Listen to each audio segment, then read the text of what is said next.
All right, everybody. Welcome to another amazing episode of the King's Table podcast.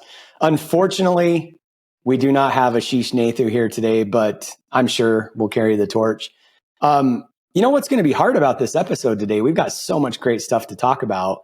And this is the time of year where everybody's like slowing down, trying to take some time off. And we're cramming here. We just spent half an hour talking about stuff. What an amazing time. But super excited to be joined by Mr. Matty Aitchison, the hero of hospitality, and none other than Aaron Amuchastegui, aka Eminem, joining us just a few minutes late. Just a few minutes. Guys, what an amazing week, right? What an amazing week. And we got Mike Ayala, who didn't introduce himself, but he is the king and the driver today, our sage of everything. The sage of everything. I love it. Well, you know, it's kind of an interesting time that we're living in, and we're going to get into a lot of good stuff today. But Karen and I were talking about this, and it's interesting. There's like a buzz in the air. And even with, I don't know what's going on right now, but I have investor calls stacked, you guys. The week before Christmas, all this week. I haven't been this busy this time of year in a long time. And we're going to finish out the show today with some year-end predictions. So guys, we got to be held to that. But I just think it's interesting. I think people are breaking out, man. I think people are excited, and I think there's a lot of positivity going on. And I don't think that this is just the people that are maxing out their credit cards and, you know, all those type of issues that we talk about. I'm really, really surprised talking to investors right now how positive everybody is. And I feel like we've just been kind of beat down the last year or two, and everybody's just been kind of waiting to see what's going to happen. And I think people are tired of waiting. So I don't know what you guys are seeing, but what Karen and I were talking about is the fact that there's just so much going on right now. I know so many people that are working their tail off year end, when a lot of times people are just taking off the last few weeks, just closing out the year. And I'm not seeing that. What are you guys seeing? I know on my side of things, sorry to cut you off, Aaron, I echo that sentiment. I feel like, when there's, a lot of people, when there's not clarity in what direction to go and what to do, oftentimes people just kind of sit on their hands and go, let me wait on the sidelines and see how this all plays out. I mean, this last year was a great example of the market was choppy. Real estate was, totally going through a massive shift coming out of 2022. There were so many things that were happening and they weren't ultimately firmed up yet. Is the Fed going to pause? Is the Fed going to raise? Is the Fed going to cut? Right. And then all the wars going on. There was so much. And I feel like 2024, we kind of have, for the first time since 2020 post-pandemic, that it feels like we have a little clarity on what to expect this next year. It still is going to be crazy and chaotic, but we know that elections are happening this year.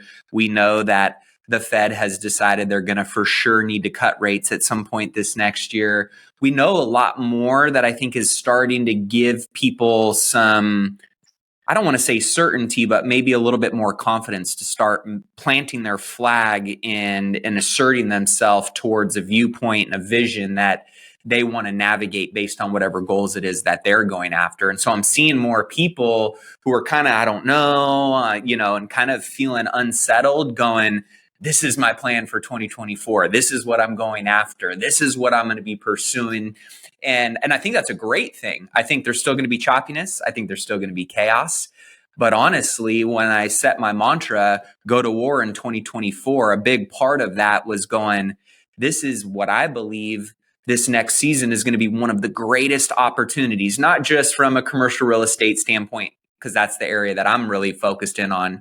But I think this is going to create tons of great opportunities for new relationships, new opportunities to connect and expand, in terms of network and businesses and taking market share. And so I'm really, really excited. And I'm seeing most of the people in my circle feel that same type of energy coming into 2024. I think I had a few quick thoughts on it. I mean, I got a text yesterday from a guy that said, hey, do you have anything I can invest in before end of year that'll save me a few $100,000 in taxes? And I'm like, hey, you're going to have to buy like an apartment for $3 to $4 million or something in the next 3 or 4 days. And he's like, okay, what do you got? Right. And so that was an interesting, So that would agree with that statement. I think where I agree with you guys on it, or where I think people are going, is I think beginning of 2023, I remember a banker saying at beginning of 2023, he was like, once we know what the Fed is going to do, we can actually do some loans. And it was, so we don't necessarily have good news coming. Nobody said next year, in my mind, it's not that things are going to be rosy next year. It's not that things are going to be great next year. It's not going to be that we're going to have an influx of buyers, that the rates are going to go down 4%. But what we got was something that said, hey, this is what to expect this year. And I think which means slower transaction. Like, people know what they have to prepare for. And what entrepreneurs do, when we know what's going to happen, we can pivot, we can adjust, we can change. When we're having to guess what's going to happen, it's more difficult. So I don't think it's that we got news that was good news. I think it's people can now go, hey, this is what I think is going to happen next year. So as a result, we're going to make some pivots. As a result, I'm going to up my construction company game and get back into like building, doing construction at a markup and a profit. I'm going to get into, some other, some of the mod building and things like that I think is going to do some stuff cheaper. I'm maybe going to start my apartment complex. So there's some stuff that goes, hey, now that so I don't think it was because we got good news. I think it was because we got news that we could rely on that said, this is what's going to happen over the next year. And as we get into predictions, I think that's going to get more fun. Now, a little twist to that makes it a little bit different, or at least personally for me, 2023 was probably my worst financial year since I went broke in 2012, 2013. Absolute worst financial year. So part of why I'm hopeful is I'm a big guy that's into New Year's resolutions and plans for the year.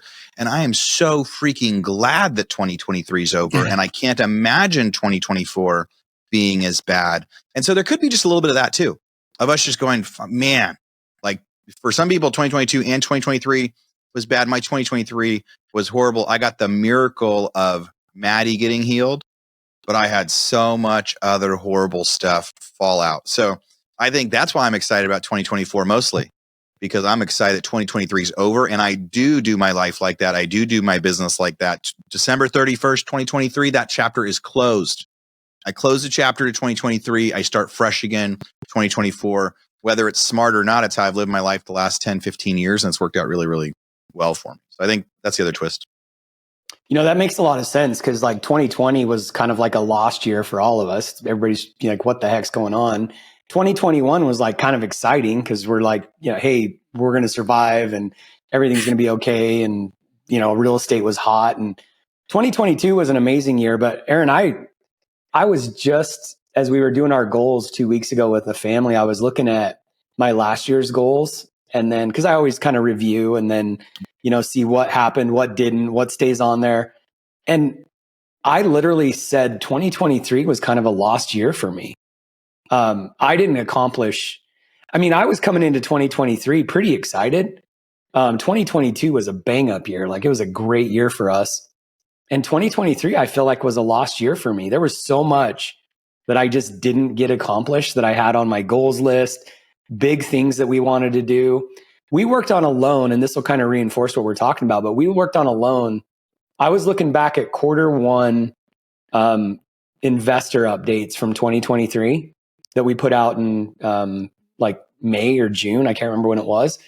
And we were like working on closing a loan then that was supposed to close. It's still not done.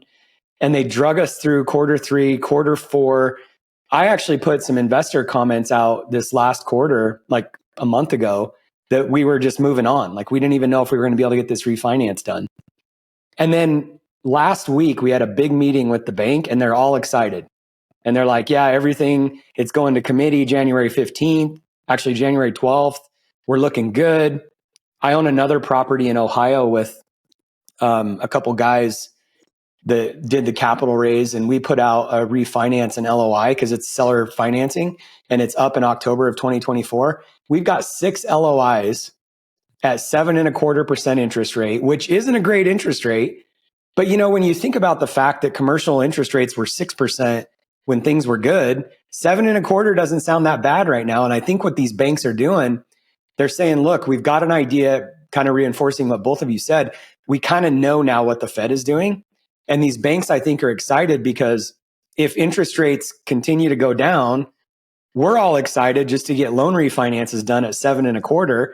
They're excited to lock in their principal or their interest at 7.25%, because if things drop to 6.5%, then they got a good interest rate. And if things go back up, well, they took advantage of some capital and liquidity when they haven't closed any loans this last year. And so I really resonate with what you said, Aaron. I don't know that we got any good news, but I think the reason why everybody's so excited is because we've talked about this in previous episodes, which for the audience, go back on YouTube, listen to some of those, but we've talked about this in the past. It isn't necessarily, I don't know that we're going back to 2% interest rates or 3% interest rates, but when we adjust to kind of a new normal, then people are comfortable saying, okay, as Mike always says, how does this affect me? And the reality is, if I can get a loan done at 7.25% today, knowing that I've got to refinance in October of 2024, if interest rates continue to go down, we'll refinance again. If interest rates stay where they're at, then at least we got the deal done. So I think you're right in the sense that people are just, what are we dealing with? And we're just adjusting. We were so drunk on cheap money for so long. I loved what you said. This isn't necessarily good news. It's just news. And which maybe this takes us to a different topic of fake news, which Aaron wanted to talk about today. I want to jump into some fake news. I got to do a quick shout out. I got a message on Instagram, and I bumped into this guy on an elevator in Austin. But I didn't know until afterwards. So Paul messaged me after, and he was like, "Hey, was that you?" Right? And he goes, "Did I just see you in Austin?" But then he said, "Hey, keep up the good work. I was an avid listener of Real Estate Rockstars, but the King's Table has been especially great to listen to." And so just wanted to just tell everybody out there, we're listening. We see you. So Paul, thanks for saying hi. I can't wait for us to be able to catch up in person. We're getting all sorts of YouTube comments that we're getting to chat about lately, guys. So ask those questions on YouTube. We'll be sure to reply to you, and maybe we'll get to do some shout outs today for more of those. So the fake news I want to talk about, man, and there's nothing that ticks me off more than fake news that people eat up and they love. A few weeks ago when we were talking about, the Fed was going to drop however many times in a year. And then we did get an announcement from the Fed, a few weeks later, they were going to do some drops, but it was significantly less than that article that was put out by ING. So the big article that got pushed out by Medium a few days ago said 44% of all real estate, all single family houses that were bought in the third quarter this year, 44% were bought by Wall Street, which implied BlackRock, Blackstone, things like that. And then on our little chat, and then everybody started making crazy memes for it. So on our personal Kings chat, somebody posted over and they said, "Hey, BlackRock bought 44% of these." And that thing has been shared a gazillion times. And again, it's getting shared as truth. And then the government and the Senate and everything is even using that as reasons for them to say they should outlaw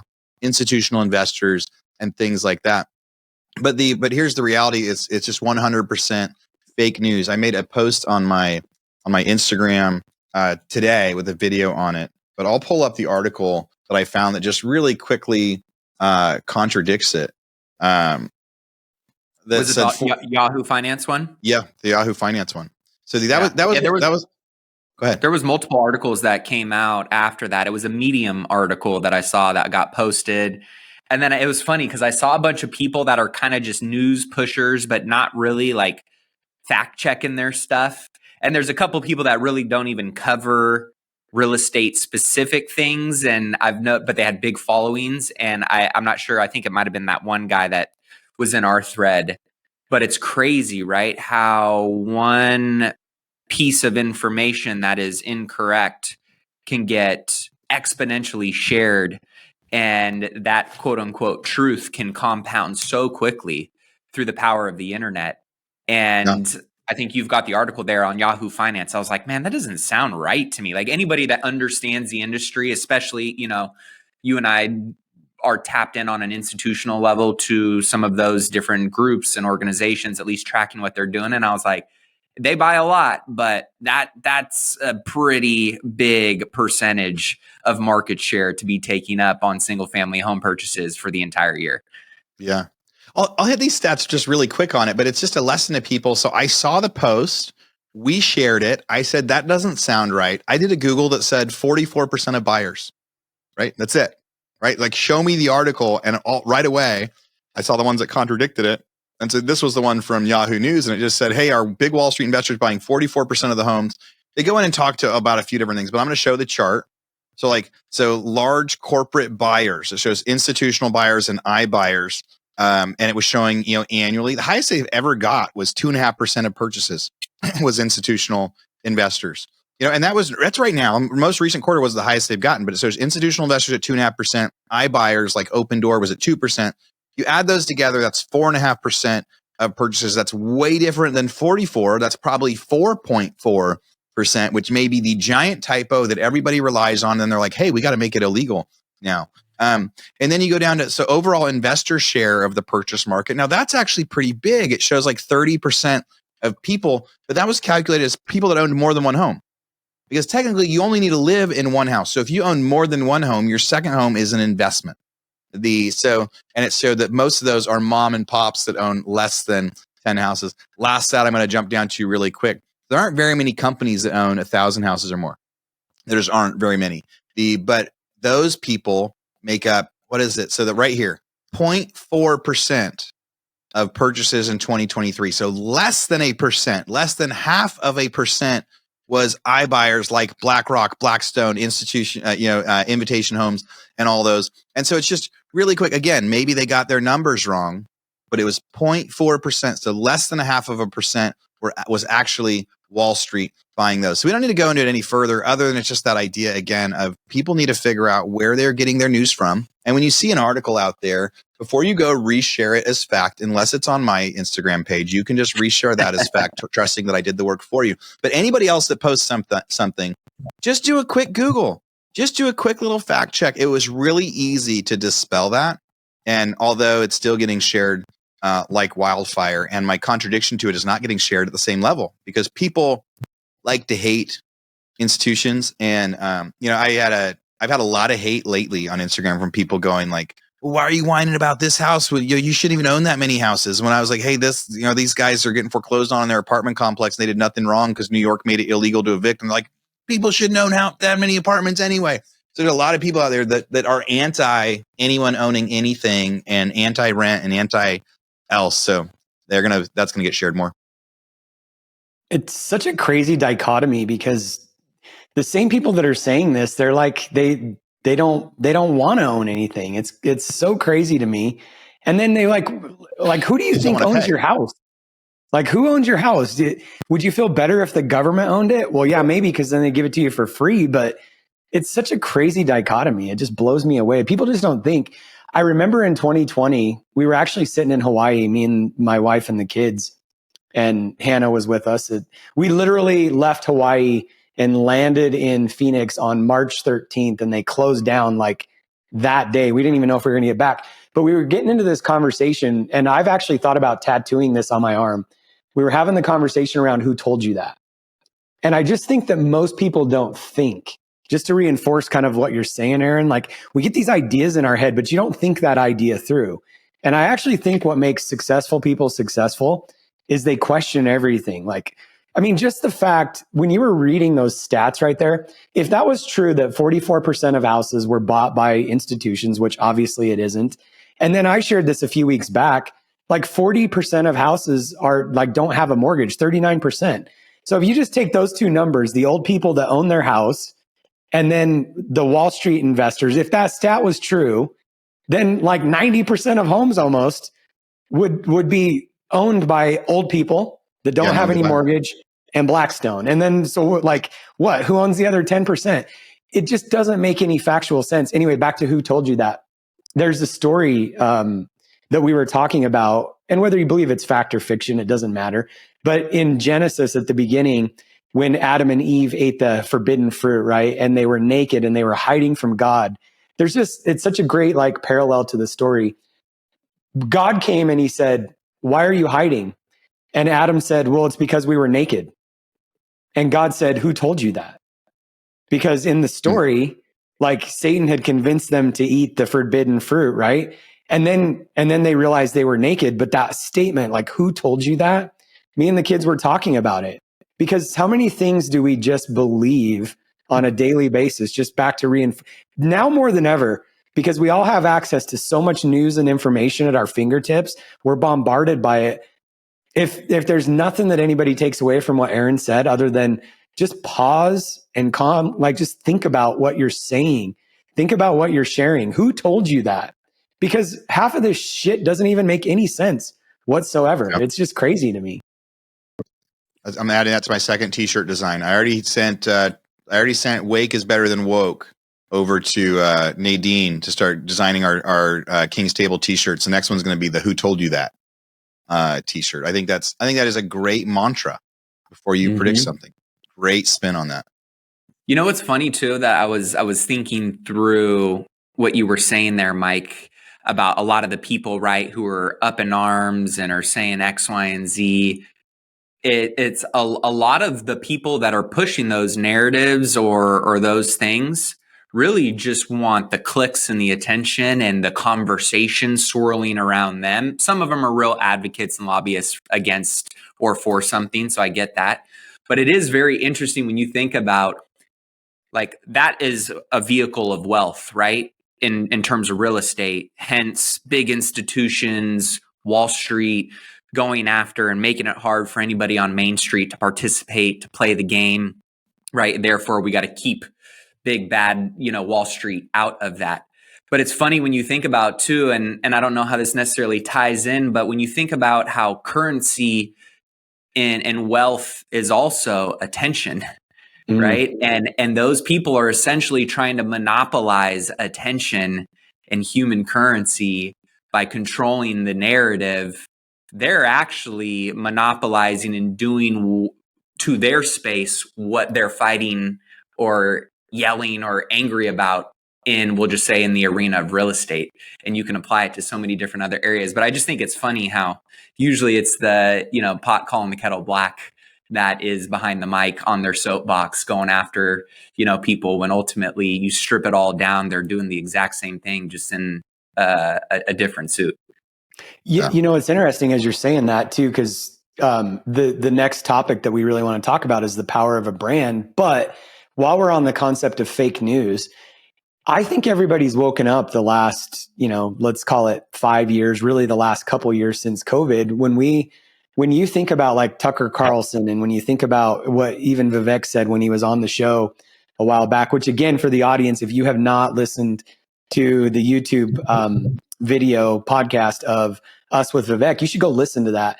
But I think there's been an awakening around the media, and you can't trust the media, fake news. But what's interesting about what you just said, Maddie, and you said, I don't know how it ties together, but I think it actually does, because there's something that we know as humans, what sells. Like, positivity is not something that everybody's like, getting excited about. It's negativity, and it's like the downside. And the media knows that. And they've known this for years, hundreds of years, long before any of us existed. But I think it ties together well, because as so many content creators have become the news for so many people, we have to be careful. There's an awakening around that whole concept of who told you that. Like, who freaking trusts CNN? Nobody. But also, we got to carry that perspective into the people that we're getting news from, including us. You got to check that. I actually made a comment on one of the previous shows when that first popped up, that 40% had been bought. And I made the statement, I said, I have not verified this. I just saw it today. Of course, our attention's drawn to that stuff, but you got to go verify this stuff and put facts together. And on the front of, even with the personal brand, so many people are getting their news from someone that they think is smarter than them on the personal brand front, whether it's Instagram, YouTube, whatever. And you should verify for yourself. I heard a stat by Eric Sue, who's a marketing genius. Do you guys know who Eric Sue is? No. He's got an amazing podcast called Marketing Secrets, but he's one of the top marketers out there. And like 4 years ago, he made this statement. He said, back in the day, and I remember this because I used to run billboards and yellow page ads and everything in our plumbing and heating business. And there used to be this stat that it took 7 to 9 impressions. So there was an old statement in marketing called top of mind awareness. Top of mind awareness. So you had to get in front of your, customer 7 to 9 times before they would even notice. And so we wrapped our vans, we had billboards everywhere. But Eric Sue made this statement. He said, we're so bombarded by information in the information age that it now takes, they're saying, somewhere between 21 and 32 impressions for somebody to even be able to like pay attention to you. And it makes so much sense because we're bombarded by so many people and so much content. And so, on the topic of fake news, and as we shift, and we can stay here for a minute if you want to, Aaron, I don't know if we close the loop on this, but as we shift, from fake news to personal brand, it's such an important thing because who are you learning from? Where are you getting your news from? Nobody trusts CNN anymore, but we've got to take that same question, that same curiosity, and that same who told you that into who we're getting news from on social media. Yeah. I think as we transition to personal brand, your point there is pretty interesting. I hadn't heard the stat of like 21 touches. I buy a lot of stuff from online ads, right? I sell a lot of stuff from online ads and like email marketing. And, we send it, but you think about, if I think about now, how many times I'm seeing the email or seeing the ad before I actually buy, it's a lot. Part of it's because if you're looking for any sort of product in particular, and you click on the link first to think about it, now you're going to get 9 competing products that come up. We talked about hair plugs last week. As a result, I get a hair plug ad. I click on one. Don't worry, I don't need hair plugs. I just need to figure out what color I want it to be. I click on one of the ads, and then within minutes, right? I'm getting like 6 or 7 comparable ads. So it totally makes sense that you got to be in front of way more people, way more times. Because the other thing that technology is doing is as soon as you show interest in an HVAC contractor, it's going to give you 7 others that you should be thinking about instead. So yes, it totally makes sense. You got to do, if you want 2021 or 21 touches or 50 touches or however, or the amount of emails that we're sending to actually convert people to sales. We're getting a lot of people that are signing up for these webinars. We're not converting the high percentages that we thought and reminding them. We probably need to email them another 15 times to remind them, hey, we're still here. Because now you've done eight. Now that you've done 10 webinars from 10 competitors, we're still the best. Maybe we were the first. You need to remind them why we're the best, because if they're looking for real estate software, they might be looking all over. I want to, as we go into power of the brand, my quick comments on it, and I want to hear, and I'll let you guys take over, right? But my mission, we're talking about end of year goals. But my beginning of the year goal, when everything was kind of in shambles and things were changing, I was at an event. I was at a GoBundance event, and I was talking to Bo, and he's like, and I'm like, I don't really know what I want to be doing next year. I can't be doing as many flips right now. But I talked about our 2 friends. I talked about Cody Sanchez and Brandon Turner. And I said, the amazing thing that those guys have is they have this huge, huge following on YouTube, on Instagram, and on Facebook. And, and Brandon had told me some stories about like DocuSign paid him to do a story about using DocuSign to close a deal. Right. And he even said, this is a paid ad, but here I'm on the beach using DocuSign to sell a house. Right. It was this realization that if you have a big enough brand, you can sell anything. And if your company goes to zero, you can pivot quickly and sell something else, which Brandon has done really well, which Cody did when she started with a newsletter before she got focused into like what her niche really, really became, which was the buying mom and pop businesses. That wasn't how she started when she started that newsletter. And when her and I were on a Zoom, she's like, hey, I'm thinking about starting this newsletter. And as it was starting to grow, as she's doing these different things. But what she had done along the way was built this brand. Both of them has built this brand when they're like, hey, we are hosting an event, a high dollar event. They sell out within minutes. They sell out within days. And I found myself in January going, that's what I need. Because what I've learned, I've learned my whole life that our businesses come in cycles. It's unpredictable. But it was this realization in January that what I really needed was to build up my brand, figure out who I was. Now, part of that was figure out who I am. What do I have to offer? What makes me unique? And I did some calls and stuff with like Jason Dries and some other people. It's like, what do you think of when you think of me? Like, what is my brand? What are people looking for with me? So you figure out who you are. Then also going, if I can get 20,000, and before the call even started, how are the sales for my mastermind going? For my inner circle, they're going great, right? But they're going slower than I would like them to. But if I get another 10, 20, 30, 40,000 people that are listening to my news every day, that are listening to my real estate tactics, it's going to be that much quicker to be able to sell. Because a certain percentage of my followers are going to sign up for Inner Circle. A certain percentage of my followers are going to sign up for Prop Talk. And so the importance of a personal brand really, really hit me 12 months ago and couldn't be more true today. Because if you have a bunch of people that follow you and will listen to you and they trust you, right? And they stop fact checking you because they trust you so much, which is a problem that we started this conversation with. And you can sell anything, and you can start a new business out of nowhere. You can raise money for something. You can find something. I think it's probably the most valuable asset we have, and something that I hope some of the younger generation, as they're having so much fun on social media and building, it's that realization too that, man, I think we've said before, we're really lucky that there weren't, cell phones that we could take pictures super easily when I was in high school, because it'd be a lot. I mean, I have plenty of bad stuff on my record anyway, but the personal brand is super important. Personal brand lasts forever, and the things you do today will affect how you get to do business later. I think it's the most important asset we have, and it wasn't always like that. What do you think, Maddie? I agree. I mean, I have somewhat of a personal experience with when I was doing my 6-figure flipper, and this was when I was heavy flipping courses or flipping houses. And then, just through demand, people saying, teach me. Then I created a course, then I created a mastermind and kind of like an accountability group and community. And that season of investment in my personal brand for the 3-ish years that I kind of really was building the brand, built up a digital team around it. That got me on stages. It got me investment opportunities of people saying, hey, I can't, flip this house myself. Can we partner on it? It gave me lending opportunities to lend money out on it. And it was really all centered around the root of my brand.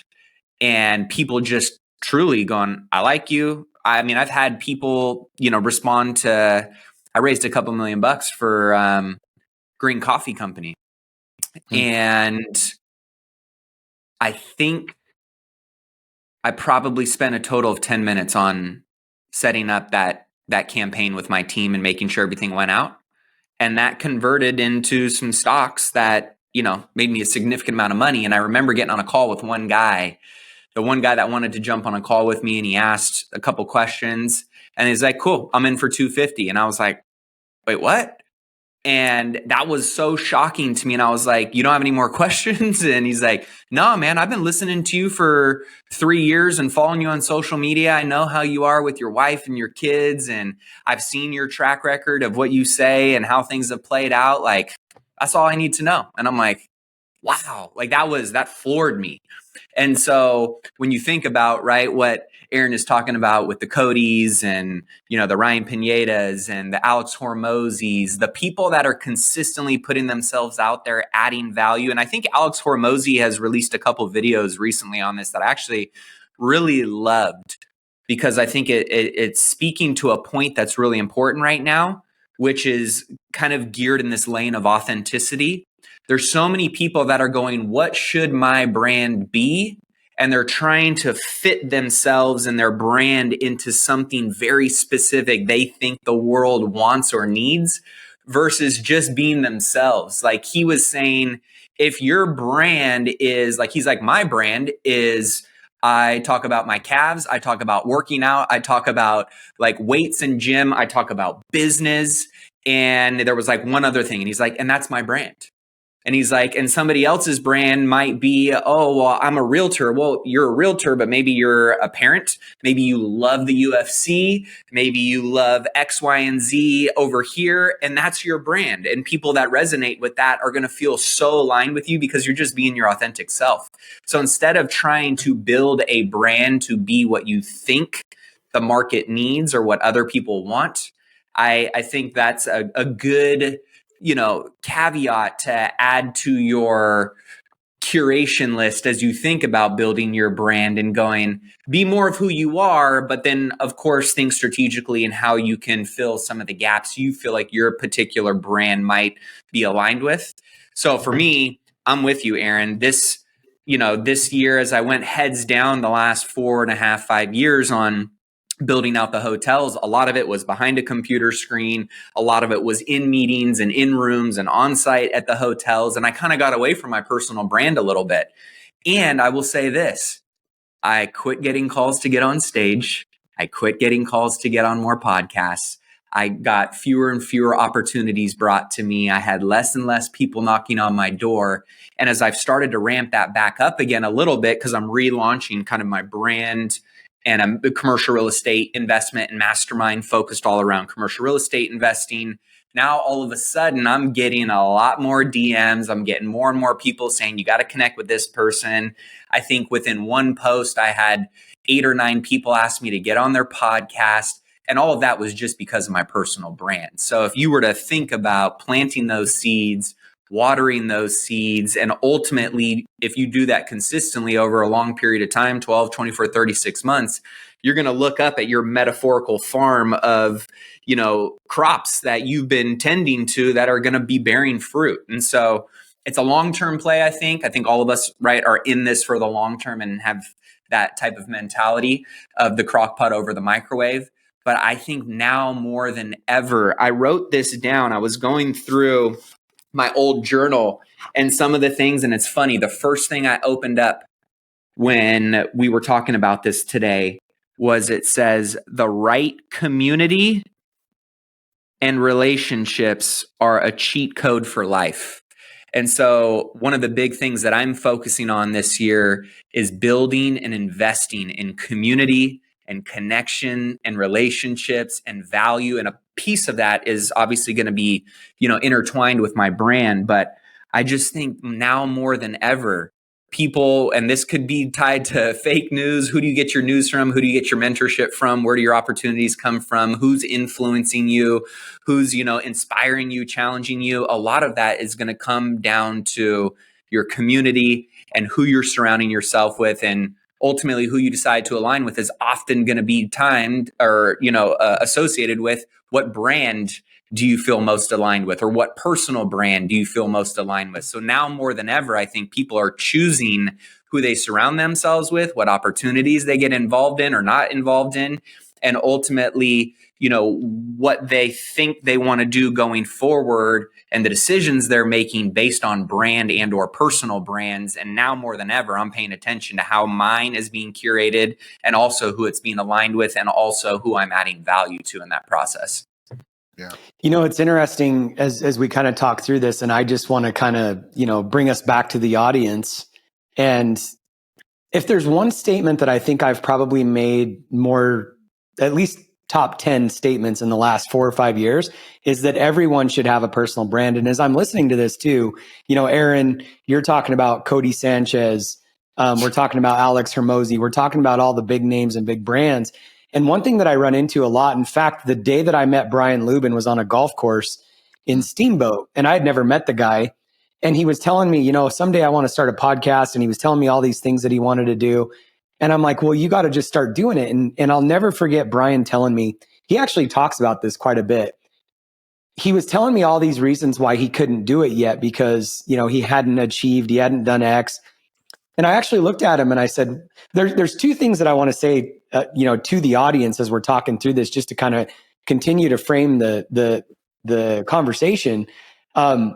Here's the thing. Most people in the audience are probably sitting back, and the most common resistance is, I don't want to be an influencer. I don't want to be an Alex Hermosi. I don't want to be an Aaron Amuchastegui. I don't want to be a Grant Cardone. We have these preconceived ideas that that's not necessarily what we're talking about. Those are breakout type people that go all in on their brand for a specific reason. But the statement that I've made to more people than probably any other one, like I said, at least top 10, is everyone should be working on their personal brand presence. And there was a period of time, if you go back to the last 10, 15 years, we've seen exponential growth and changes in the way that we do business. Ken Blanchard actually wrote a book called 1,000 Raving Fans. And so, Aaron, you made this statement, if I had 40,000 more followers, I'd close more deals. Well, there's a cost per lead type scenario that most of us would know in the marketing world. And really, if you have 100 leads that come in, you might close 1 to 3% of those if your marketing is really good, right? Maddie, you talked about the green coffee company, but that was because you had already built community. You had already built, trust. And people do business with people they know, like, and trust. If you go back in the day, The traveling salesman would spend 250 days on the road. He's doing dinners every night. He's having to spend a bunch of money. And so for the average person in the audience, when we're talking about this personal brand conversation, I think we have to bring it back to the time that we live in. And we have to realize, I think that everybody should be working on their personal brand. I want to share something with you guys really quick. How much effort do you two put into LinkedIn? Just quickly. Much? I've started to go with LinkedIn a little bit more, but before this year, not much at all. I want to show you, let me just, this is a great example of, are you guys seeing? Yeah. Okay. You see it now? This is a great example of the power of social media. So when I Google Matt Aitchison, Matty, obviously you've put a bunch of effort into your website. You've put a ton of effort into your Instagram. There's some other Matt Aitchison trying to pretend to be you that works for a healthcare company. This is interesting. You don't put much effort into LinkedIn, and look at you. Number 3. When somebody, so this is, I want to connect the dots here, because I think a lot of the audience would be saying, I don't want to run a mastermind. I don't want to be an influencer. I don't care if I have 100,000 followers on Instagram. You might not, but everybody in the audience knows that people are Googling people whenever they want to do business with them. And this is really interesting, because just LinkedIn alone, Maddie, you said it out of your own mouth. You haven't put much effort there, but because LinkedIn is a search engine, just like YouTube, you're actually ranking higher on LinkedIn than you are on YouTube. And Aaron, same thing for you. I Googled you, and your third search result is LinkedIn. Interesting. It is interesting, because even if the audience listening says, I don't want to have 100,000 followers, I don't care about being Insta famous, you do care about being Googled. I don't care if you're a salesperson. I don't care if you want a bank to finance you. I don't care if you want to buy your first rental property. I don't care if you don't want to do a podcast. The reality is, the world that we're living in, you have got to have a brand and a presence. And bringing it back to what I was saying about Ken Blanchard, Ken said in his original, one of the original book that he wrote on that, 1,000 raving fans. He said, if you have 1,000 raving fans, you could have enough business to make a very good living. So you don't have to have 100,000 or 1 million followers. Like if you had 1,000 or 5,000 or 10,000, like really devoted followers, you could do so much with that. But it's not just about being, Insta famous, because I don't really care if I'm Insta famous. But the reality is, when you look at those closed lead ratios, it doesn't matter what business you're in. We've heard this from Kiyosaki for years. Somebody new getting into business, and Maddie, you teach this all the time, investing in real estate, excuse me. If you look at 100 deals to make offers on 10, you're going to, really negotiate 3 to close 1. It's the same thing. It's 1 to 3. And it doesn't matter if you're in sales. It doesn't matter if you're selling masterminds. It doesn't matter if you want to, buy single family rental properties. You have to put the work in, and the more leads you can get, the better. And I would argue, closing the loop on the Brian Lubin thing, I told him, I said, Brian, you're actually being selfish. You need to start that today for several reasons. Number one, people need your message, which when you fast forward 3 years later, Action Academy is like blowing up. I'm in that Facebook group. I think all of us are. And when you look at the people that are in that group, these are very successful people. A lot of his people could fit in GoBundance, and they're in Action Academy because they just want accountability. They want growth. And what if Brian had said, I don't know if I have a message. I don't know if I'm good enough. I don't know if I have the experience. And I told him, I said, you're being selfish because you have a message and you need to share it with the world. And the last thing I'll say about this, and then I'll turn it over to you guys. Not only are we being selfish if we don't start building our brand, but when you just look at podcasts alone, there's over 300 million blogs in the world. And most people that don't want to be on video, they would say, oh, I'll write a blog. I've got something interesting to say.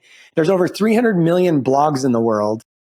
How many blogs do you guys read? I watch way more content and listen to way more podcasts than blogs that I would ever. There's only there's 3.5 million podcasts right now. And only 90% of those 300 million or 3 million have done more than 5 episodes. We talked about this with the Jesse Itzler statement, but people think that this is a crowded world. Instagram's crowded, LinkedIn's crowded, podcast is crowded. it doesn't really matter because you don't need 100,000 followers to start getting your message out there. But I would argue that everybody should be building a personal brand. Yeah. Man, I want to jump off this topic, but we can't yet. Because there was just way too many things that just came out, and maybe and probably some of the most applicable stuff as our listeners are thinking about their goals for next year. Yes, you don't have to have a gazillion followers. I think one idea, what we're looking at even to partner with this next year is micro influencers. I can't afford to partner with Cody or Brandon Turner and have them sell any of my products because they're going to want 99% of my company, like the Sharks. But I can go find people that have 5,000 followers and their followers are fans on real estate and say, hey, if you start selling my Prop Hawk product, I'm going to share revenue with you. And so we're targeting micro influencers right now, people with 5,000 to 15,000 followers that, hey, can you help me can you use my product? And if you like it, can you help me sell it and see if we can do some partnerships? I think there's more value in that. The actionable stuff that Maddie said, the world is big, right? You get to be whoever you are when you go start your brand. Like some of the people that came to my mastermind said, are we going to get to go to the club that you go to where you stand behind the DJ on Friday nights? Some of them are like, next time, can we go to a UFC event? Because I share who I am and my life is pretty unique and what I do is pretty unique. And if you take like all the hobbies and interests that I like, people be like, that is a really weird combination of stuff that Aaron's into.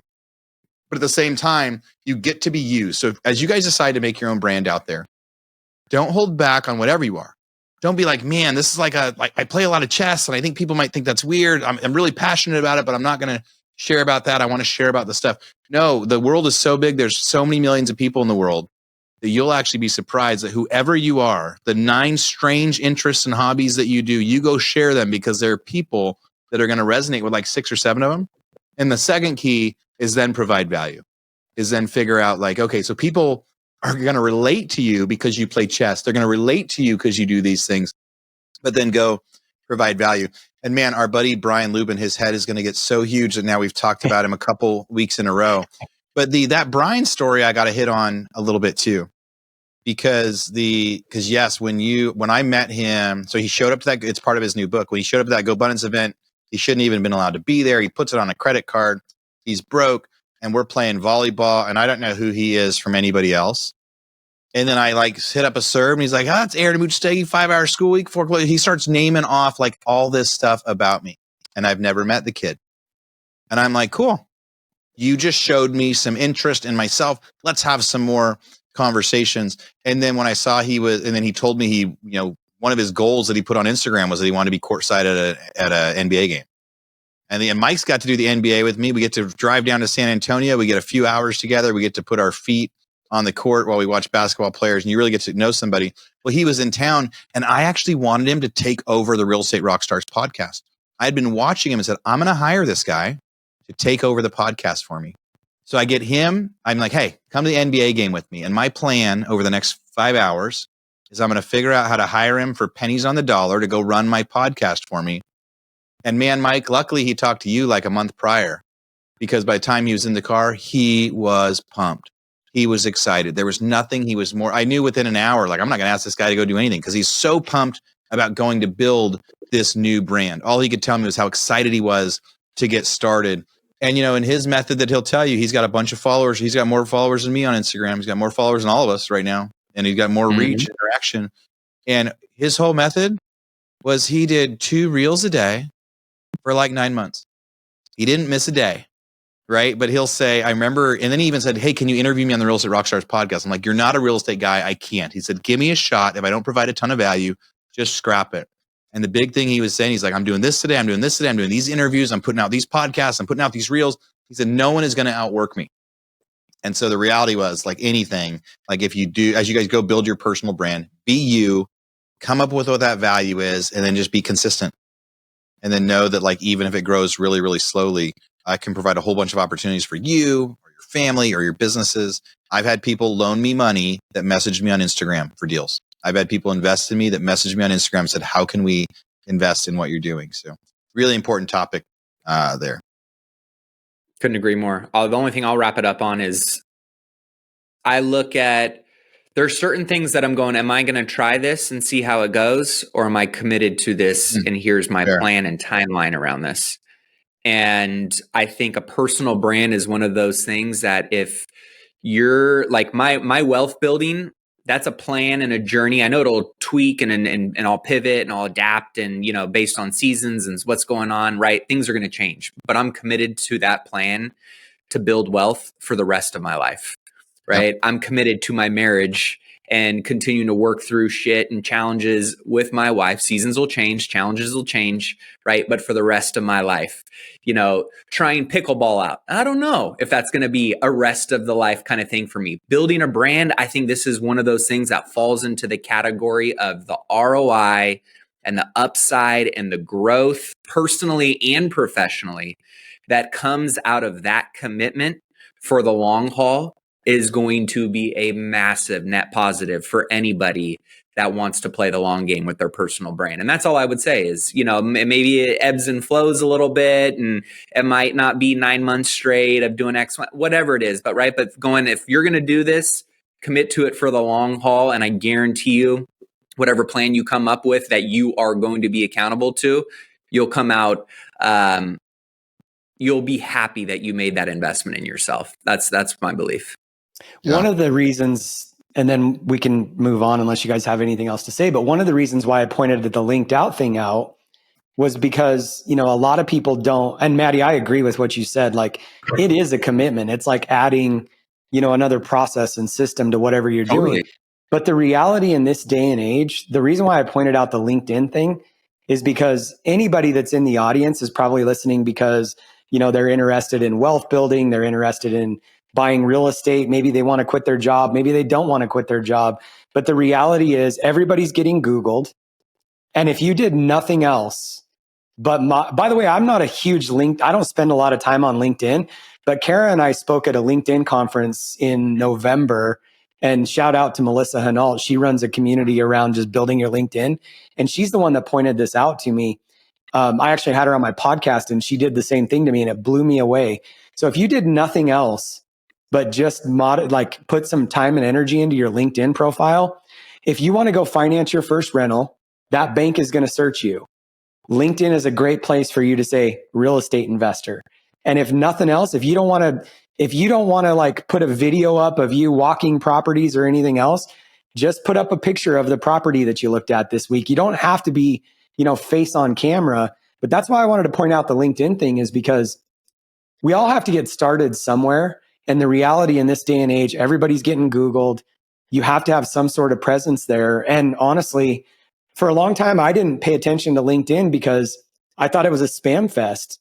But the reality is brokers are on LinkedIn, bankers are on LinkedIn, sellers are on LinkedIn. Anyway, I'm not here to sell LinkedIn, but if you did nothing else but that, and you don't want to put the energy into putting content out, if nothing else, just, you know, get your LinkedIn profile built up because this is where the world's going. So it's super important. You guys want to move on or you got something else to say? I think we better move on. I think we have too many important things to hit as we finish our end of year. And maybe we'll cut a couple of these short so we can hit to predictions. But I think to prep up the predictions, I'm going to share a story that happened that I think is really significant. We went to use some of our software a couple of days ago, and our lead system wasn't working. A section of our website wasn't working. And we're like, why isn't this working? I sent it to the programmers. I'm like, have we been hacked? Like it's providing 0 likely to defaults, 0 in like these certain areas. What's going on here? And so him and I, the last couple of days are like, we're digging in. Why isn't this connecting anymore? Well, so one of the places that we get our data from is First American Title. So I start emailing them, guys, what's going on? We can't connect. Nobody's replying back to me. I'm like, it's not cheap. I pay them like $36,000 a month for this data feed, right? So it is not cheap. And I'm like, my data feed's broken. Why isn't anyone calling me back? Why isn't anyone emailing me back? What's the problem here? And then we look today, and then you go to firstamerican.com and their website's down. And we're like, wait, their website's down? And then I do this Google, and there's all these things. And so what I searched was First American Title down. 6 days ago, all these articles, First American suffers cyber attack, potentially delaying deals that have shut down their entire system and website. And then another article, First American Financial takes systems offline after cyber attack. First American takes IT systems offline after cyber attack. So they weren't even able to notify us, right? Their emails aren't working. Their website's not working. They weren't even able to tell us that our feed wasn't working. I had to figure out from online. And I'm thinking about, one, how important this is because so much real estate transacts over the next month. Really, not the next month, over the next 3 days. We're going to have more happen in the last week of the year than we have like the prior 4 months in the year. All these transfers that are happening. I've got some closing docs behind me. They keep messaging me and they're like, are you going to sign and send those over before 3:30? I'm like, maybe my podcast comes first. But so I don't know how many millions or billions of dollars it could cost, but it's too short of notice for someone to be able to actually switch title companies and close something on time, especially if nobody can even access email with First American. How many buyers out there are emailing First American going, where are my closing docs? We were going to close today. And they don't even realize the email's down. Agents are going, I don't know what's going on. Like they don't have a way to like make the announcement out. Really, really wild. And you think of, they're a huge, huge company. I would say biggest title company in the US would be my guess. And if not, they're one of the top 3, but I'd say they're probably one of the biggest in the US, getting brought to their knees. Nothing's working inside their systems. They can't make deals happen without those systems. What do you do? And really, if those can be taken out, it reminds me of a month ago of the casinos in Vegas getting hacked. And there were several of them that were taken down and they had to pay the hackers like a ransom to turn their systems back on. And one of the hotels wouldn't. So then all the room keys stopped working and then their slot machines stopped working. You're like, wait, slot machines aren't working and room keys aren't working. No one can get into their hotel room. Those are major, major attacks from giant companies. And it's just not a good sign, you know? And I think, Matt, what you brought up, I'd like you to like follow up with it, is just this concept of all these things that we've talked about how like in this technology world, how vulnerable we actually are. And then I think we should try to jump into predictions after. And, you know, I think Mike, you'll be able to tie into your modern banking and some of those other things we wanted to hit, but you know, but hackers, and it's significant to me. It's a big deal with the casino. It's a really, really big deal with First American. And it makes me wonder what's next. And it also makes me like, I don't know, feel less secure with stuff. Yeah. I always find it interesting. I mean, every year there's somewhat of a new threat, right? That as the world evolves and technology has really accelerated the challenges, opportunities and challenges that come with technology. But it's funny, right? I think there was, I forget who it was, but somebody did a really good job and they put a lot of work into kind of tracking down this trail of essentially a lot of the, and I forget what do they call it? There's like a formal term for it where it's like essentially the programming that they're putting stuff out there to kind of desensitize you a little bit to it. I'm blanking on the word. I can't think of the Like word. No. indoctrination. Yep. Essentially, right? But it was like they're just planting the seeds and, you know, seeing how people respond to it, react to it. Somewhat it subconsciously gets consumed, but it's not really anything that consciously we're worried about on a day-to-day basis. But this individual went back through, I think it was like 80 or 90 years of history. And essentially a lot of the big kind of black swan catalyst type events. And again, this is going off a little tinfoil hat wearing, and yet this person was really well spoken. They had all kinds of data and articles, and even at events, you know, Klaus Schwab and other big kind of influential global policy setting organizations and leaders, stuff out of Davos, stuff out of, you know, World Economic Forum, all of these different things. And essentially a lot of the stuff that they had been planting seeds on, or we need to protect against this, or this is going to happen, or whatever, a lot of that stuff happened 2, 3, 4, 5 years down the road. But a lot of the kind of policy that came out of it was almost them telling us how they were going to do it and respond, and seeing if there was really any true uproar, pushback, backlash.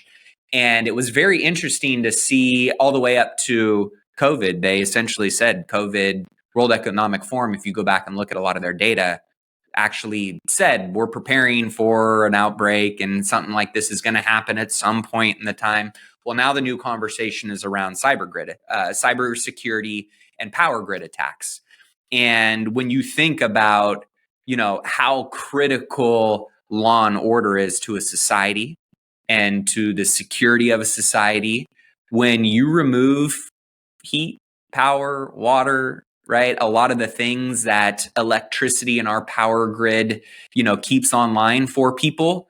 If that goes out the window, I saw, and they put this on, I just pulled this up really quickly on World Economic Forum, and how, blackouts and power grid attacks can really be a threat to humanity and society and to all these things. Well, the WEF has been talking about this more and more for the last 12 months, and I'm seeing more and more articles now starting to come out about it. Predictive programming, that's what it is. Predictive programming. So they essentially start making predictions or talking about things. They future pace you to something that is most likely going to happen. And they're trying to essentially program in your subconscious and your psyche how you should feel or think about those things if and when they happen. So anyways, long story short, there was this little article, and it just basically says a 6-hour winter blackout, 6 hours, winter blackout in mainland France would result in damages to households, businesses, and vital institutions totaling over $1.5 billion every 6 hours. And that compounding and growing exponentially. So when you think about that ripple effect, let's just say, in that's just one central area of mainland France, right? Which is nowhere close to as big as, let's say, America or some of these other countries. When you talk about some of the potential threats, to me, it just says, man, I have no freaking idea how I'm going to, change or fight against this from happening. What's going to be is going to be, but what do I need to do to make sure that I'm getting my house in order, right? Do I have a backup generator? Do I've got, some propane gas stacked out in the shed? Do I have the bare essentials to, push through some of those things? Because, unfortunately, 95% of people that, are just living day to day, grocery store, visit to grocery store visit, water, depletion to the next time they got to refill it, or they're getting it out of their fridge or whatever it is, right? If that goes down, most people are not prepared in any capacity on how to, one, protect themselves, and most importantly, right, protect your families, protect your household. So those kind of things make me a little bit intrigued to see how they're going to play out, because this is one of those predictive programming narratives that I'm starting to see gain some more momentum. And I'm curious in 6 months, if we look back, seeing if, this episode was one of the beginning kind of spotlights on that narrative, maybe getting a little bit bigger and bigger. And I'd be curious, guys, drop down below in the comment section. What is some of the predictive programming you have seen in the past that has played out as that kind of narrative was, on the path of? And also, what are some of the things that maybe you're hearing or paying attention to yourself? Drop that down in the comments below, because the more aware we can be, not woke, but the more awake we can be, I think the better we can be prepared to not only protect and survive, but also to navigate in, certain challenges that big events that we have no control over create, to come out ahead of those. And that's, I think, something that, I don't want to be sitting on my hands going, I wish I would have done this. I think I'd rather prepare for the worst and hope for the best, and, be able to capitalize on both. It's such a good tie-in to what we're talking about next, which is predictions, but also what we were talking about before. Because Aaron, as you're saying this, I mean, those were kind of like the bookends of the spectrum. But when you look at like what happened to First American Title, and I think the thing that you were saying before we started recording is like First American hasn't even really, like, you had to dig. And the only reason that you even really knew about it was because you're being financially impacted by the fact that it's happening. And Maddie, you bring up the extreme versions of it, but for the audience that's like listening, and I say this all the time, like, so what? Like, how do I apply that? And this is why I think this is so important. Karen and I were just talking 2 nights ago, just back to the brand building and all of that. I remember sitting with who's the guy that started Organifi? Do you remember his name? Drew Canole. So I was sitting with Drew Canoli in a mastermind in 2020, and they were spending $500,000 a day on Facebook ads. And Facebook shut them off. That's crazy. Just like that. Yeah, 500 grand a day, Organifi. Now, here's the thing about the world that we live in, and I'm going to tie this all together here quickly, but whether it's First American getting hacked, whether it's hackers, shutting down our power grids so that semis can't get to the grocery stores, whatever it is, Drew, I sat there listening to Drew, and I realized in that moment, there was this whole conversation going on in 2020. So back to a personal brand. I mean, even if you build your personal brand, we have to be careful on these platforms because we don't own that audience. Aaron has to be careful, with First American because the data that he's tied into, he doesn't own it. And we're such a interconnected economy now, not just the United States, but the entire world, that whether it's the grid getting shut down out of malice and, destroying France for 6 hours, whether China does it, or whether it's hackers that are doing it for money, or whether it's Facebook that just comes out and tells Drew overnight, we shut down your ad account. They wouldn't even tell him why. And what it came down to, it was like 45 days it took them to get their account back on. And what had happened was Organifi was making claims around that Facebook said were false because Organifi is, a supplement and it helps you sleep better. It's turmeric, but it's nothing that's proven by the FDA. So Facebook said they were making false claims, and immediately overnight, their revenue dropped by like $100 million. I was like, if they're spending 500 a day, their revenue dropped quite significantly. It was insane. And the thing that, one side of the audience is probably sitting here listening to this saying, well, that's why I'm not on Facebook. But it's not just about Facebook. And I was telling Kara 2 nights ago, I started to say this, but we're using an advertising firm that's advertising to accredited investors, and we're getting like 100 leads a day. They're solid leads. It's going really well. When we talked about the cost per lead, if you get 100 leads, you're probably closing 1 or 2 investors. That's a pretty good return on investment. But I told Kara the other night, she's like, how's it going? Because we just switched to HubSpot, which is another reinforcement of this. HubSpot was down on Friday. Too. It is expensive, but HubSpot was down on Friday, and one of my sales guys couldn't get logged back in. And we missed like 45 calls that day because he couldn't get logged in on a shared platform. It wasn't even hacked. I don't even know what their system. I got on with support. They couldn't get him fired back up until Monday morning, which was Christmas. So it doesn't matter if it's your CRM. It doesn't matter if you're running Facebook ads. It doesn't matter if you rely on the grocery store for your food, or in Aaron's case, that it's First American. This is a real world problem that applies to everybody because we have got to be wargaming this stuff out. And I'll close with this on this part. I told Kara the other day, I woke up and I realized that the majority of my lead flow, as good as it's been and as easy as it's been, is tied to Facebook. And I wake up 4 years later, and after like Drew's story is like resonating in my brain, and I'm like, oh my God, as good as this is going, if I say one thing wrong and Facebook shuts me down for a month, I literally lost my Instagram account last year for like 2 months, couldn't get it back because they said that I was impersonating somebody. I'm like, I'm freaking me. Like there was a whole bunch of people impersonating me and they shut me down. So I think this is a real world problem that we've got to be paying attention to. And I don't care what business you're in. If you're listening to this, whether it's First American or it's your food or whatever, this is the future. And when we were talking earlier, Maddie, you said like a black swan event. When we were talking about how everybody's excited, the thing that was going through my brain, who knows what could be the thing that derails us in 2024? And it might not have anything to do with interest rates or real estate. It could be something completely different. So we've got to be wargaming this stuff out. So buy your blue check mark for sure. Pay your $10 a month. So that way they don't take you down. I got two quick things on that. Maddie, you talked about France. We got to test this out 2 years ago in Texas. We went, everything got shut down, right? When it was in one moment, ice storm. You couldn't leave your house anymore because, and literally you look outside and there was just hundreds of cars piled up everywhere. It wasn't just, it was like the strangest thing. Power goes out. I just looked it up. So damages due to the cold weather wave that lasted 5 days in Texas, February 2021, $195 billion. Everything came to a halt. all of our work came to halt. Nobody could even get to the office. We didn't even have electricity at my house.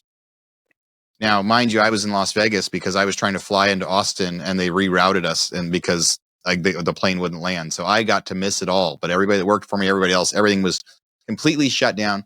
Absolute chaos. $195 billion. The last advice I would give people is a new horrific movie out there that if you want to just get a different twist on the could happen type thing, just came out. It's called Leave the World Behind. And it's this concept of, you know what, like I would have never thought, like, yeah, be careful who you're tied to.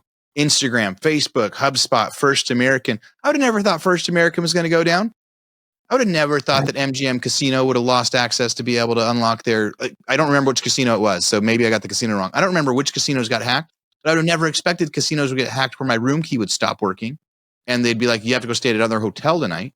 And anything else. So go watch Leave the World Behind. I'd be curious if you guys go watch it. We can talk about it next time, because it really pushes a little bit into that. So yeah, 195 billion is what it cost us out there. Be careful of how you're tying things. I guess just keep options open, or know that it can be taken away anytime. As you guys jump into our predictions on the next one, I'm running to the scanner to go scan these closing docs that I just signed while we were sitting here. Real life, I'm still desperate to make money before year end. I'm running to the scanner. I'll be right back as you guys keep jumping. Well, so Maddie, while he's doing that, I'm curious. Power grid goes out. What are you doing? So I'm in a unique spot. I moved to Texas because I wanted some land and I wanted a self-sufficient place. And I wake up 4 years later and I have a house that's, I don't have any land. I don't have, I'm not off grid, none of that. Karen and I actually have our house listed for that reason. Well, it's multiple reasons, but, we're probably, and again, I think at the end of the day, we've just talked about a lot of scary stuff, and I don't think that the thing to do is to go off our rocker and lose sleep over this stuff. But there's a really good book out there. It's written by Chris Martenson, and it's called Prosper. I met Chris Martenson in 2016 or 2017, and Prosper talks about the 8 forms of capital. I'm not going to go into the weeds on it. Go grab the book if you're listening to this. But he opened my eyes to something as I was listening to him. And he said, just do the next right thing, because what people tend to do when we're having conversations like this is just go off the rails. And so to answer your question, I have power grid goes down. It's cold in Texas right now. So I have food storage. I won't tell you where it's at. I have plenty of guns and ammo. I won't tell you where it's at. I have plenty of gold and silver. I've been this guy since like 2010. And Kara used to laugh at me, like literally, because I had food storage from Weiss Food Company. I have guns, I have ammo, all that stuff, right? Kara used to laugh, but when COVID hit, she's taken a different tune on some of my thinking around this. But at the end of the day too, Tim Kennedy made a comment one time about how, you're not going to fight the National Guard. You're not going to fight, like, if they call martial law, like you were talking about last week, like Ukraine did. We're not going to fight the government. You're not going to fight F-15 fighters. But I am able to protect my house. And so to answer your question, what would I do? We've got 2 gas fireplaces. If the gas is down, I have a wood insert. I have plenty of wood in my. Kara hates it because she doesn't like the smell of fire, but I still have an insert that I can cap the gas. I've got plenty of wood at my house that I could survive for a few weeks. I've got enough food for my family to survive probably 6 or 8 months. I've got a swimming pool full of water. I've got filters that will filter out the chlorine. I could survive for a couple weeks and then some. But honestly, if we're in a scenario where you got to survive 6 or 8 months, to me, that's the reason why I brought up the book Prosper. Because ultimately, at the end of the day, unless you're like some of the people here in Austin that are in our community, and you've got 5, 10, 20, 40 acres, that's the ultimate preparedness. But I could survive a few weeks. I could protect myself for a few weeks. My family could survive. I think it's important to have a few weeks worth of food. That's essentially what they say, right? I mean, you should have at least like 30 to 45 days is kind of like the sweet spot. If it goes beyond that, we're probably in a really bad spot as it is. So everybody's kind of, fending for themselves. But 30 to 45 days, right, is like if something went down, they'd have some clarity on how we're course correcting within the first couple weeks. One of the things that Chris Martenson talked about in Prosper is making sure that you're in a community. And Maddie, you were talking about this, from a mastermind, a money-making perspective, but that's one of the forms of capital that Chris talks about in his book. And I think that's so important because even like my neighborhood here, like the neighbors are all pretty close. We think similarly. I think you do not want to be in a place where you have no community if shit hits the fan. So, Totally. And again, these are the extreme examples. I think we need to be prepared for that stuff. But I think the conversation around, our customer lists and how we make our money and all of that is such a valuable conversation for the audience because, we tend to go to these extreme places of can I survive for 3 weeks? But the reality is, can your business survive for 3 weeks without your CRM, without your phone system, without being able to close deals? Probably not. That would be really challenging. Yeah. We've got a generator at our house now. After that freeze. And it was just the realizing that if we just if electricity just simply worked, life, like then you could have lasted a long time. Yeah. You lose electricity, you lose phone systems. Those two things alone for a week would, I think in a week you would see way more havoc than you could imagine. When you're talking about 45 days, 90 days, 6 months, you had a week of people with no power, no communication to know what's going on. I could see people just going crazy, but figuring out, be ready for stuff and then be ready to pivot. It happens. Yeah. So as we close that topic out, for all of those that are listening and watching, drop down below what you would do or what your on-hand necessities are for something of that sort. Because I agree. I think likelihood of it happening very, very, very, very, very, very, very small, right? But that's one of those ones that even with that small percentage, it has such a big impact and implication on your future that you probably want to build a moat around the things that are most important with shelter, water, food, things along those lines, right? Security, safety. So interesting topic. We can digress off of that and, move to kind of the final discussion. Yeah, let's go into predictions. So Maddie, you want to start us off? Yeah, I think we went through this yesterday. Calculated Risk blog. One of the writers, he always does a good job of like kind of, 10 questions and reflections that he asks himself around the, key components of the economy, stocks, real estate. Let me see if I can pull them up. But essentially, there we go. 10 economic questions. So it was around economic growth. It was around employment. It was around unemployment rate, participation rate, inflation, monetary policy, wage growth, residential investment, house prices, and housing inventory. And those were, I thought, pretty good, key pillars of what drive a lot of the data that policy is made from that really determine how we as, citizens interact with the economy and how it impacts us. So when we were kind of going through this list in terms of economic growth, he put down economic growth at least in 2023, which we had some pretty good economic growth when you think about, in spite of all of the headwinds and everything going on, ended around 2.6% in 2023. That's a blend of all of the GDP across essentially the 4 quarters. And the FOMC is expecting growth in that 1.2 to 1.7% range. I'm curious what your guys' thoughts are on that range and if that feels right to you. I do think the economy is going to slow more next year. I think that feels relatively in line with where I think, the overall economy, I think we're going to see some contraction in some certain areas, but I'm curious on your guys' thoughts on his prediction for economic growth. You want to jump in, Aaron, or you want me to go? Go ahead.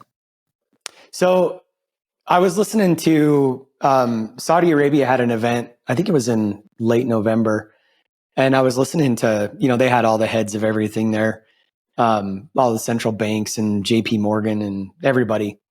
And the resounding, so just kind of back to what you're saying, Maddie, the resounding comment at that table was not positive or negative. It was just flat. And I actually think that, I don't think that 2024 is going to be a great, bang up financial year for anybody. I think like what we were talking about at the beginning, I think people are excited to know what's happening and coming, but also at the same time, it's such a fragile place right now, because even with the Fed, I mean, their two mandates are to control inflation and keep employment high, right? Well, with everything that we've talked about the last few months, they're weaving such a fine needle, because the reality is, and this is what I was talking about with debt to GDP. I really think that we're in a period of new monetary policy. They're going to keep printing, which by its nature is inflationary. When I talk about them weaving that like fine needle or thread, the reality is it is inflationary to print money, but we're not going backwards. I don't see any government stepping in anytime soon that's going to take us, back. Social spending, like none of this is probably going to get fixed without some major cataclysmic, like, I think we're going to have to go through a lot more pain and suffering for this to be changed. So I think we're going to see a pretty flat year. So back to what your guy was saying, I'm hearing that everywhere. I kind of think the same too. I'm kind of looking back again at like, how does this affect me? How does it affect me mindset wise? How do we make as much money as possible? I mean, it's not my system. They created the fake money. So how do I get my hands on as much of it as possible while it's there to be made? And the reality with the Fed, like employment's still high. So they're doing okay there. Interest rates, I mean, yeah, we've slowed down real estate, but the reality is nothing's come to a screeching halt. The one thing that I wanted to share on this note to just kind of reinforce this, and we can talk more about it at a different time, but I found this chart on the Visual Economist, and the United States actually owns 34.21% of the world debt. China has 15% of the world debt. Japan has 11.12%. And when you look at what's interesting about this, the United States global GDP is only 13.4%. So we're not even half of our global GDP compared to our debt. But when you look at the World Economics data quality grade, so there's a World Economics like grades all of our debt. The United States is at an A, China's at a C, Japan is at an A. Like, when you really like kind of pull all this together, I think this just reinforces my theory that we're living in a time of modern monetary theory. And I don't think that's going to stop anytime soon. So I think the printing is going to continue to go on, but I think we are going to be flat for the next couple of years. And I talk to investors all the time that are like, they're still waiting for blood in the streets. And I think some of that's going to happen, as we've talked about so many times, but I don't think across the board it's going to be a really bad year or a really good year. I think we're just going to be flat for a while. And I kind of think that when you look at some of these other economies like Europe, like Japan, that are way far ahead of us on debt to GDP and the amount of money that the central banks print, they've been experiencing, if you will, stagflation for a long time. And I think we have more of that ahead of us. So I'm optimistic on 2024 for the reasons we said at the beginning, but honestly, I don't think much is going to change. And then when you throw the chaos, if you had to tell me like what's one prediction, I think it's going to be a freaking chaotic year. I think so much stuff's going to happen that we're not even, when we started 2020, nobody could have seen what was coming that year. And I would venture to say with the election and all the chaos that's already going on, I think some stuff's going to happen this year that we're going to be looking back 12 months from now. And we're going to say, I would have not even seen that coming. I think it's going to be chaos. Any random prediction of what one of those potential I didn't see that coming events could be? I think we've nailed it here, and I don't want to go back to that, but I think that was such a powerful commentary, because I think cyber attacks, we're all paying attention to the wars that are going on in Ukraine on the ground and Israel and all of that. But I actually think what Aaron brought up with the First American data breach, I think more and more stuff getting hacked. I think we're going to have a really crazy year this year with more of that stuff. Not just because we were talking about it, but I think that's actually where the war's being fought. And you were talking about them letting us in on the predictive indices and all that. I think we're going to see a bunch of that this year. I think there's going to be a bunch of chaos in that realm. The presidential election, I just have a feeling, whether it's Newsom, I don't know, whether it's some curveball out of left field. I just don't think that Biden and Trump, even on the personal brand thing, Donald Trump is a master of personal brand. That's the only reason why he was even ever the president. If you look back, he's been a successful real estate investor, but that guy is a brand master. He is a performer, and that's what's got him to here. But I'm really curious to see what even happens in our election. I would put my tinfoil hat on and say that none of us even see what's coming. Not going to be Trump or Biden. I don't think so. Aaron, I'm throwing this one over to you, and you can add to some of these comments real quick. I'm going to tap into employment and unemployment. So through November of 2023, the economy added 2.6 million jobs, which was down 4.8 million jobs added in 2022. And that was in comparison to the 7.3 in 2021. Still a good solid year for employment gains. Unemployment rate was at 3.7% in November, up from 3.6% the year prior in November. The FOMC is forecasting an unemployment rate to increase to the 4 to 4.2% range by the end of 2024. In terms of the economy growth, in terms of unemployment, employment, what are your thoughts and kind of predictions in that realm? Yeah. I don't think unemployment's going to go up, but I think average wages are going to go down. I think we're going to see. So, I mean, as we jump into kind of that answer, one of the things I thought was fascinating as Mike was talking about that was, I'm like, who owns the debt? Because when they were like, hey, the US owes 30% of the world debt or whatever, I figured China just had us by the, just had us, right? I thought they owned it all, but the fact that China even has debt, I'm like, who do they borrow from? So what country out there doesn't borrow money? Who are we all beholden to when it comes to that? Because that means there's a country out there that, like, if we owe China and China owes somebody else, that means, like, anyway, there's somebody out there that has us all. And I'd be really curious, and they're probably the ones that are going to do that little cyber attack to us. So who owns the debt, I think, is interesting. Mike, do you know by chance? Well, I think what's interesting on that point, I got my knife out in case somebody comes and tries to get me. Ready? That's good. I think what's dogs, you got a knife ready. We're talking about real stuff over here, man. You better get yourself armed and equipped, baby. I think what's interesting about what you just brought up, Aaron, even when you look at the European Central Bank and why, the euro and that whole push, why it's so important, because there's so many countries that want to be part of the central banking system that can't be. And that's the reason why, is because, like, as long as you have a central bank that you're beholden to, they can make as much money as they want within reason, as long as people are willing to buy it.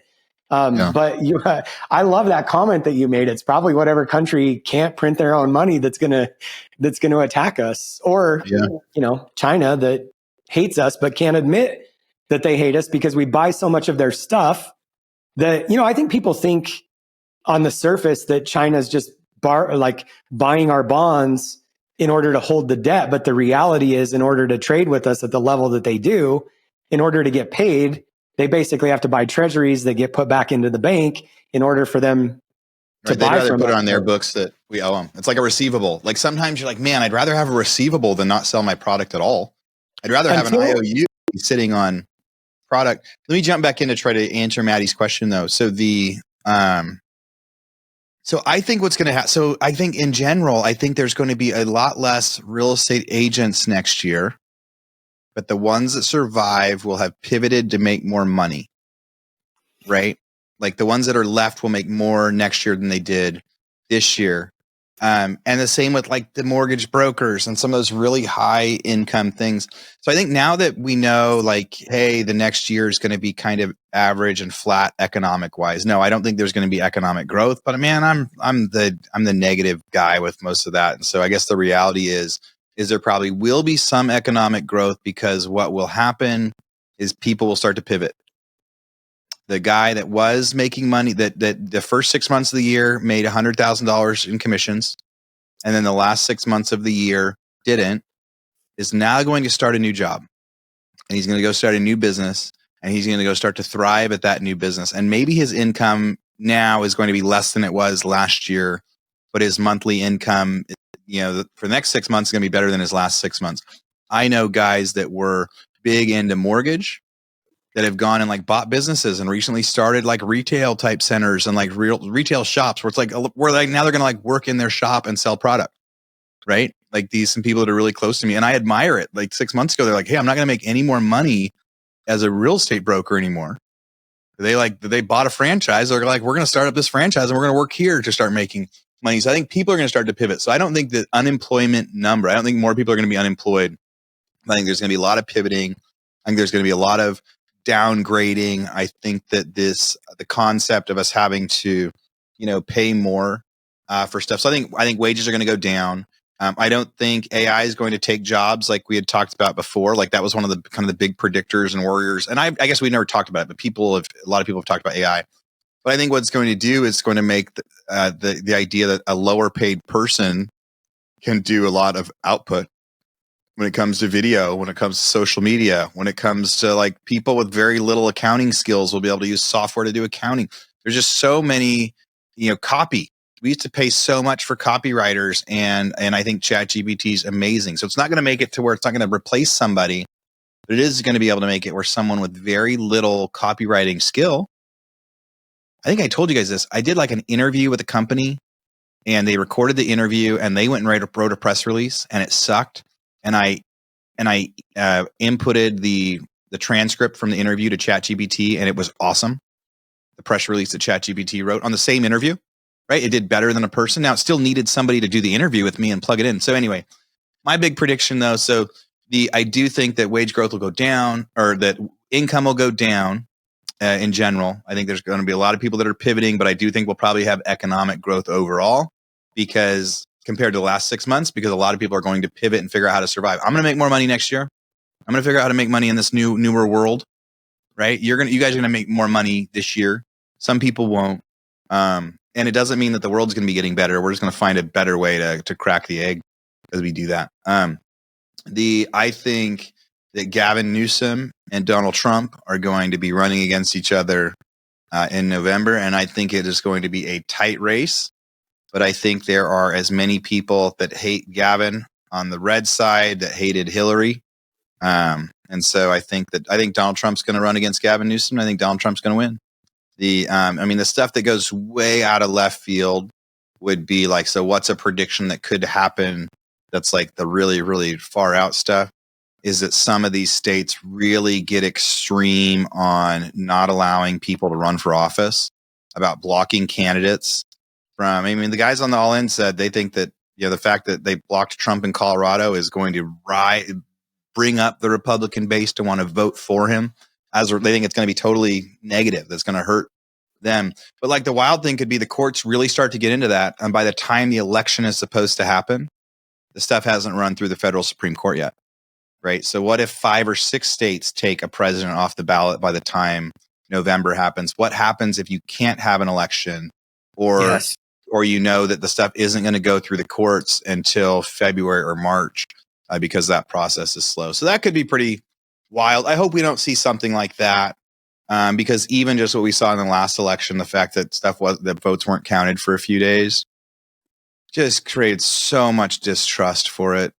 And regardless of what the numbers were, if it would have just come out that evening, people would have like really, really accepted it more. But you have like a 2 or 3 day delay in something, and that's what caused all the upheaval with stuff. So my wild prediction is we'll see Trump and Gavin, and Trump will have a narrow victory with that. And the thing that we couldn't quite predict that could be really bad is, yes, we could see way more of these cyber attacks that cripple us more. And First American's not online yet, and it was 7 days ago that happened. That's and they're- crazy. They're not back online yet. That's crazy. And yeah, so those are my little predictions. Aaron, you were talking about, I'll share this quickly and then we can wrap it up. I had an employee that I mentioned a while back. I don't know if I mentioned it on the show or if we were just talking, but I had an employee that's been with me for like 2 years. She worked for another company for like 6 before that. She was my right-hand person.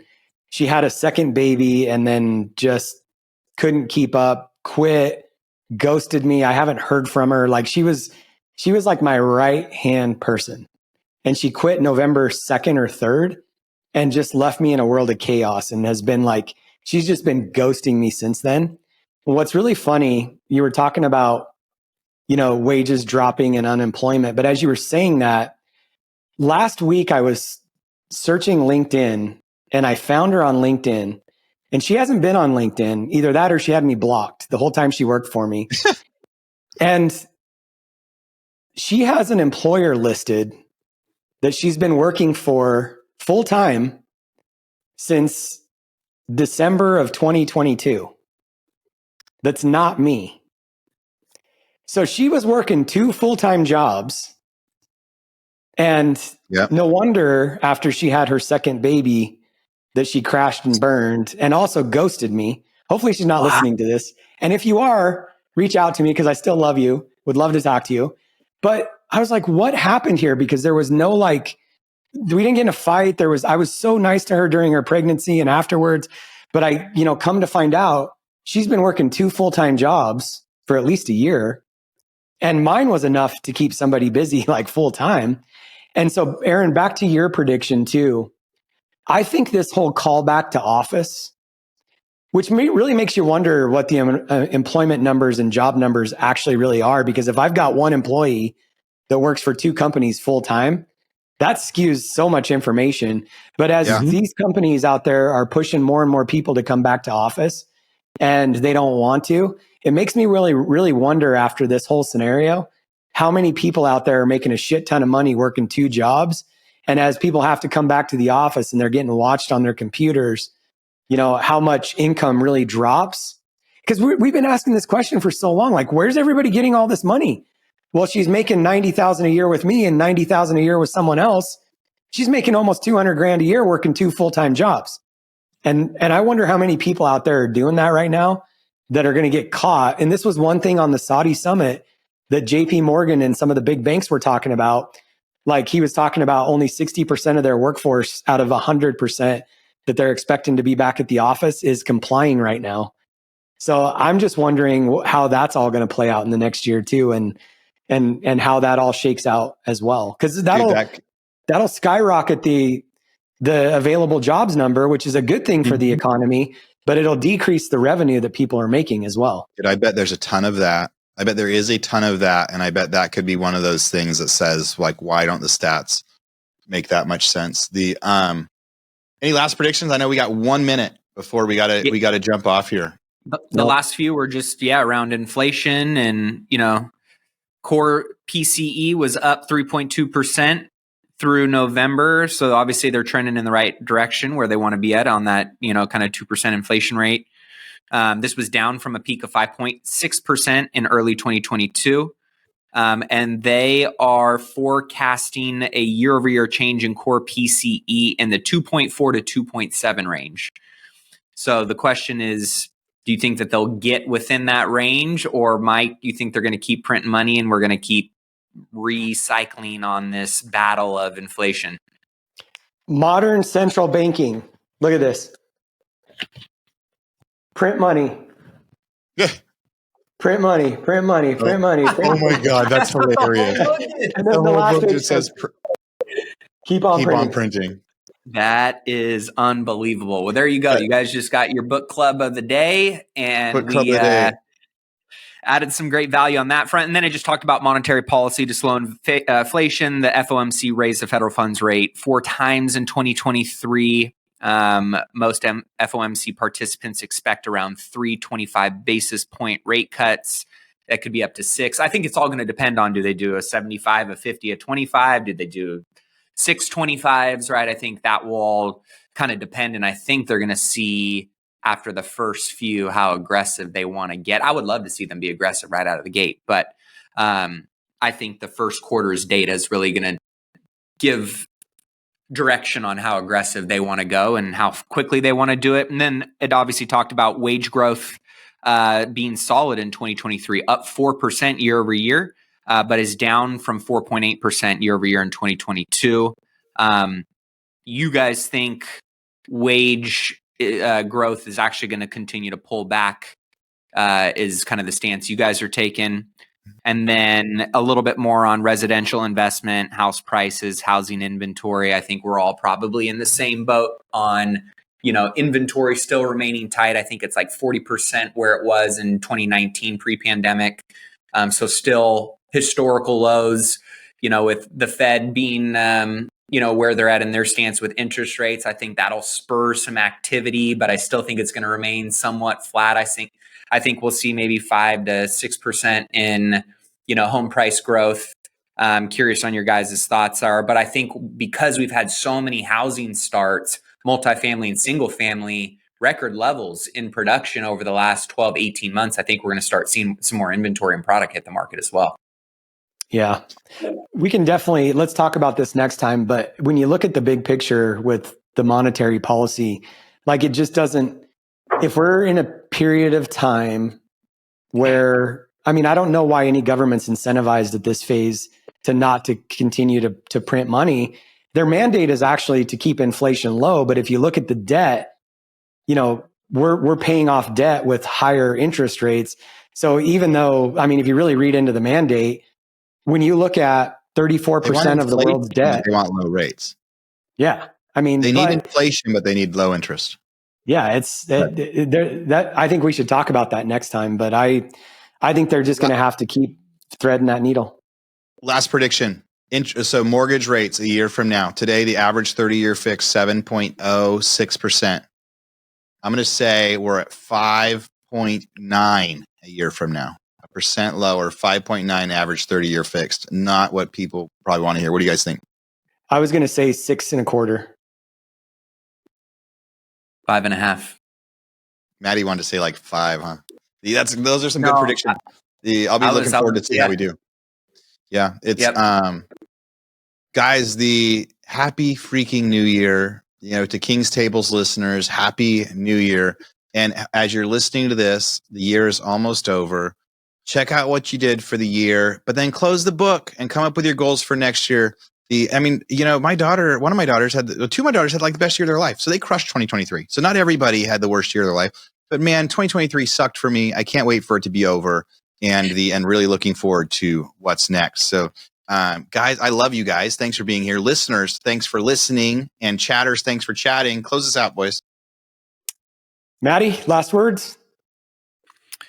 Man, my thing is, just really taking some time to hold some space to give yourself the clarity that you're looking for going into 2024. We move so fast. I'm grinding. I'm working in the office all week, but I also think it's really important right now for people to carve out some space, connect with your family, connect with nature, connect with your goals, your vision. So that way you're not, scrambling moving into 2024. I feel crystal clear on what I'm hitting the ground running on. And I think that's a very empowering way to start the year. And if you haven't done that yet, I just encourage you to give yourself some of that time and space to do it. Yeah. And for me, we've talked about 2023. I called it a lost year, but I also just think about the seasons, and it was kind of a winter for me, I think. And, a lot of things died off for me this year. I killed a lot of things. I cleaned up my portfolio, but I feel like going into 2024, I have some real clarity around efficiencies and systems and processes, and I'm optimistic. So I'll just reiterate what you guys said. I think if we just all stay focused, it doesn't really matter. Some of these things are going to be beyond our control, but the ones that are, I'm just really trying to focus on what I can control. And Murphy's Law is an asshole. So outside of that, I'm just going to do what I can. So thank you guys for listening to the King's Table podcast. Continue to share your comments. We're getting pretty active in there. I saw we're at 175 subscribers. So we are ticking up, boys. 200, baby. Let's go. Prediction, 17,000 December 2024. Oh, I like it. I'll get in on that. I love it. That's your YouTube subscriber count. Yeah, for us, that's my most important prediction. What will King's Table be a year from now? Well, in order to keep Aaron happy, share the show. If you've gotten value, please share it, comment, like it. We got to keep the lights on here, so somehow we got to make money. Like we need YouTube's like 15 cents per video or whatever. So absolutely, yeah. Thank you guys for listening. See you guys next week. Bye, guys.